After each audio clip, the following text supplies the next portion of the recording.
Good morning to all. సమస్తమైన మహిమ ఘనత ప్రభావములు దేవునికి చెల్లును గాక. మన ప్రభును రక్షకుడైన యేసుక్రీస్తు వారి శ్రేష్టమైన నామంలో ఈ ఉదయకాల ధ్యానాలను వీక్షిస్తున్న మా వీక్షక కుటుంబం అంతటికి మరొకసారి శుభాలు తెలియపరుస్తూ ఉన్నాను. అందరికీ వందనాలు. ప్రియులారా, ప్రతిదినం దేవుని వాగ్దానం చేత బలపరచబడడం అది ఎంతైనా ఆశీర్వాదకరం. ఈ దినం కూడా ప్రభు మనందరితో మాట్లాడడానికి ప్రభు సిద్ధంగా ఉన్నారు. మీరు సిద్ధంగా ఉన్నారా? అయితే రండి, పరిశుద్ధ గ్రంథాలు తెరచి 95వ కీర్తన 7వ చరణాన్ని చదువుదాం.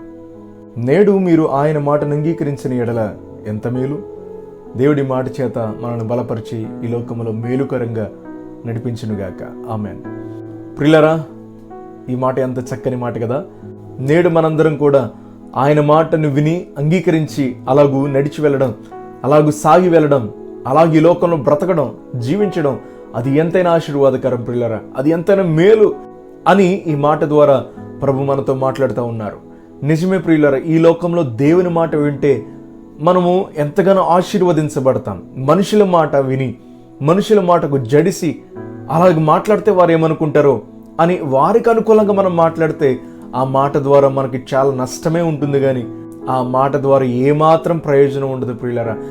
మనుషులను మెప్పించడానికి, మనుషులను ఆనందింప చేయడానికి, మనుషులను సంతోషపరచడానికి మనము కొన్ని మాటలు మాట్లాడుతూ ఉంటాం. కొందరైతే మనుషుల మాటలు విని వారి కుటుంబాలను విచ్ఛిన్నం చేసుకున్న వారు కూడా ఉన్నారు. చెప్పుడు గుండుల మాటలు వినడం వల్ల ప్రియులరా, నీ కుటుంబాన్ని నువ్వు నాశనం చేసుకుంటావు. స్నేహితుల పట్ల నీ స్నేహాన్ని నువ్వు నాశనం చేసుకుంటావు. స్నేహితులు కూడా సంతోషకరంగా ఉంటే ఎవరో ఒకరు ఆహా వీళ్ళు ఎంత సంతోషంగా ఉంటున్నారా, వీరంత ఆనందంగా ఉంటున్నారా అని చెప్పి కొంతమంది మిమ్మల్ని చూచి వారవని వారు ఏదో ఒక మాట వేస్తారు. ఆ మాట ద్వారా మీకు భయంకరమైనటువంటి ఇబ్బందులు వస్తాయి. కావున చెప్పుడు గొంతుల మాటలు వినడం వల్ల మనకి ప్రయోజనం లేదు. ఆ మనుషుల యొక్క మాటలు మనలను ఇబ్బందికి గురి చేస్తాయి. మరింతగా చెప్పాలంటే దేవుని యొక్క సరళత నుండి దూరం చేస్తాయి ప్రియులారా. మీ స్నేహాన్ని పాడు చేస్తాయి. మీ కుటుంబంలో ఉన్నటువంటి ప్రేమ, ఐక్యత, సఖ్యతను చెప్పుడు గొంతుల మాటలు వింటే చాలా పాడు చేస్తాయి. గనుక మనుషుల మాటలు విని మనం అలాగే లోకంలో బ్రతికి వెళ్ళడం వల్ల చాలా భయంకరమైనటువంటి నష్టాన్ని మనం కొని తెచ్చుకుంటాం. దానికి కారణం భక్తులు కూడా ఉన్నారు. ప్రత్యేకంగా చెప్పాలంటే ఇశ్రాయేలులకు మొదటి రాజు అయినటువంటి సౌలు గారు, ఆయన కూడా మనుషులకు జడిసి, అక్కడ ఉన్నటువంటి జనులకు జడిసి దేవుడు చెప్పినటువంటి ఆజ్ఞలను మీరడం ద్వారా భయంకరమైనటువంటి శ్రమను తెచ్చుకున్నాడు. మరింతగా చెప్పాలంటే తనకున్నటువంటి అభిషేకాన్ని పాడు చేసుకున్నాడు. తనకున్నటువంటి రాజ్యరికాన్ని పాడు చేసుకున్నాడు.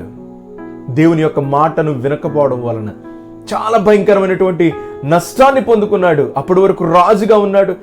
ప్రభువే బాధపడ్డాడట, ప్రభువే పశ్చాత్తాపం పొందుతున్నాడట. అయ్యో, ఇలాంటి వాడిని రాజుగా చేశాను. అమాలేకుల దగ్గరికి వెళ్ళి యుద్ధం చేసి జనులను రక్షించు అనంటే అమాలేకులను రక్షించకుండా తన ఆశను తీర్చుకున్నాడు. జనులకు జడిసి పాపం చేశాడు. జనులకు జడిసి దేవుని యొక్క ఆజ్ఞను మీరడం ద్వారా ఇదిగో ప్రియుల తనకున్నటువంటి రాజరికాన్ని పోగొట్టుకున్నాడు. తనకున్నటువంటి అభిషేకాన్ని పోగొట్టుకున్నాడు. అటువంటి నాశనాన్ని తెచ్చుకున్నాడు సౌలు. అంత మాత్రమే కాదు, మోషే గొప్ప నాయకుడు. ఎందరో 20 లక్షల పైగా జనాన్ని అరణ్య యాత్రలో నడిపించుకుంటూ వెళ్ళాడు. ఒకే ఒక్క నాయకుడు అంతమంది నడిపించాడు. కానీ కొన్ని విషయాల్లో ఫెయిల్ అయ్యాడు. ఫెయిల్ అవడం ద్వారా కానానులోనికి అడుగు పెట్టలేకపోయాడు.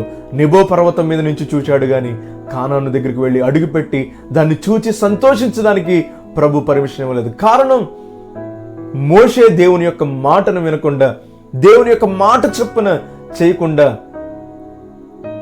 ఒక విషయంలో తప్పు చేశాడు. ఆ తప్పు ద్వారా నాశనాన్ని తెచ్చుకున్నాడు మోషే. తన నోటి చేత, తన మాట చేత ద్రోహులారా అన్నాడు. కానానులోనికి అడుగు పెట్టలేకపోయాడు. ప్రియులరా, మన నోటి మాటను జాగ్రత్తగా కాపాడుకోవాలి. మన నోటి మాటల ద్వారా దేవుడు సంతోషపడాలి. మన నోటి మాట ద్వారా దేవుడు ఆనందించబడాలి.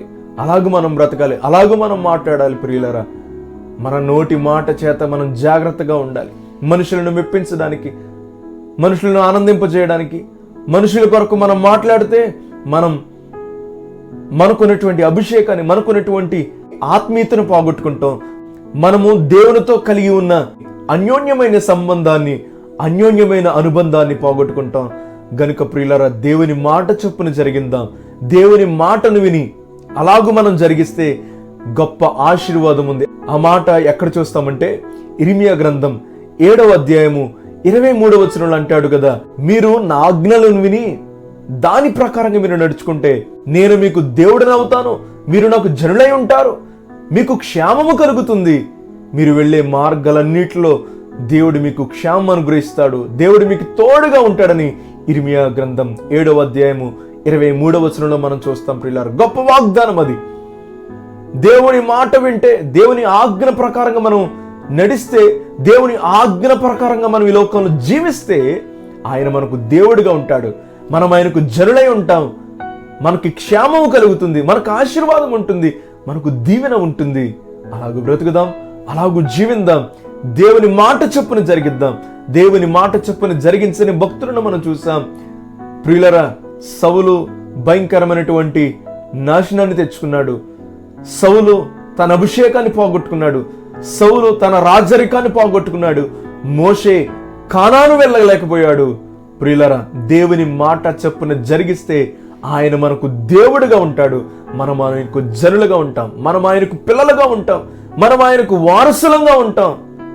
మనం ఆయన వారసత్వాన్ని కలిగి ఉంటే పరలోకంలో కూడా సంతోషంగా ఆనందించగలం. గనుక ఈ లోకంలో మన మాట చొప్పున కాదు, మనుషుల మాట చొప్పున కాదు నడవద్దు. నేడు మీరు ఆయన మాటలు విని ఆయన మాటను అంగీకరించి ఈ లోకంలో సాగి వెళితే ఎంతో మేలని ఈ 95వ కీర్తన ద్వారా ప్రభు మనతో మాట్లాడుతూ ఉన్నారు.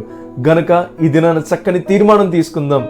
మనుషుల మాటలు వింటే మనకు శ్రమ. ప్రియులరా, మనుషుల మాట వింటే దేవుని యొక్క సరళత నుండి తొలగించబడతాం. మనుషుల మాటలు వింటే మన కుటుంబంలో నాశనం వస్తుంది, మన కుటుంబంలో ఇబ్బందులు వస్తాయి, మన కుటుంబంలో సఖ్యత ఉండదు, మన కుటుంబంలో ఐక్యత ఉండదు, మన కుటుంబంలో ప్రేమ ఉండదు, మనలో దేవుని యొక్క ప్రేమ నిలిచి ఉండదు. దేవుని మాట చొప్పున మనం నడిస్తే, దేవుని మాట వింటే మనకు ఆశీర్వాదం ఉంది, క్షేమం ఉంది, దీవెన ఉంది. గనుక అలాగూ బ్రతుకుదాం, అలాగూ జీవిద్దాం, అలాగూ దేవుని మాట చొప్పున జరిగించి ఆయన మేలు, ఆయన అనుగ్రహించే క్షేమము, ఆయన అనుగ్రహించే ఆశీర్వాదము, ఆయన అనుగ్రహించే దీవెన పొందుకొని ఈ లోకంలో సాగి వెళదాం, పరలోకపు వారసత్వాన్ని పొందుకుందాం. మీ కొరకు ప్రార్థన చేస్తాను. మీరున్న స్థలాల్లో కండ్లు మూసుకోండి. పరిశుద్ధుడైన మా దేవాని నామానికి వందనాలు. మీరు చక్కని మాట చేత మమ్మల్ని బలపరిచారు ప్రభువా. నేడు మీరు ఆయన మాటను అంగీకరించినప్పుడు మీకు ఎంతో మేలని ఈ 95వ కీర్తన ద్వారా మేము బలపరచబడ్డాం ప్రభువా. నీ మాటను విని నీ మాట చొప్పున మేము జరిగిస్తే ప్రభువా మాకెంతో ఆశీర్వాదం ఉంది, మాకెంతో దీవెన ఉంది, క్షేమం ఉంది ప్రభువా. నాయన, మీరు మాకు దేవుడిగా ఉంటారు, మేము మీకు జనులై ఉంటాం ప్రభువా. ఆ దీవెన ఆశీర్వాదం మాకు కావాలి. మీరు మాకు దేవుడై ఉండండి ప్రభువా, మేము మీకు జనులై ఉంటాం. అలాగుంటే పరలోకపు వారసత్వాన్ని కూడా మేము పొందుకుంటాం, క్షేమాన్ని మేము పొందుకుంటాం, దీవెన మేము పొందుకుంటాం, ఆశీర్వాదం మేము పొందుకుంటాం. అటువంటి దీవెన మాకు అవసరమునైనా కనుక నేడు నుండి నీ మాట చొప్పున జరిగిస్తామని ఒక తీర్మానం తీసుకుంటా ఉన్నాం. నీ మాట చొప్పున జరిగించని అయ్యా నాయన భక్తులను మేము చూసాం ప్రభువా.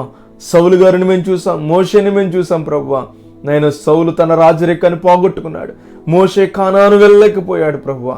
అలా కాకుండా మేము నీ మాట చొప్పున జరిగించి నీ మాటను విని ఈ లోకంలో సాగి వెళ్ళి నీ పరలోకపు వారసత్వాన్ని పొందుకునే భాగ్యం మాకును కుటుంబాలకు దయచేయమని, ప్రాముఖ్యంగా మా ప్రయాణాల్లో, ప్రయత్నాల్లో, పనుల్లో మీరు తోడై ఉండి ఆదరించి నడిపించమని, మీరు మాత్రం మహిమ పొందమని యేసు నామములో ప్రార్థిస్తూ ఉన్నాను తండ్రి. Amen, amen, amen. అందరికీ వందనాలు. God bless you. Have a wonderful day. దైవజనులు చెప్పబడిన వర్తమానం ద్వారా బలపరచబడినట్లయితే ఈ లింకును అనేకులకు షేర్ చేసి మా ఈ పరిచర్యను సహకరించి ప్రోత్సహిస్తూ మీరు కూడా ఈ పరిచర్యలో ఒక కుటుంబం కావాలని ఆశిస్తున్నాము. ప్రత్యేక ప్రార్థనా అవసరతల కొరకు సంప్రదించండి. మా ఫోన్ నెంబర్ 9618208081.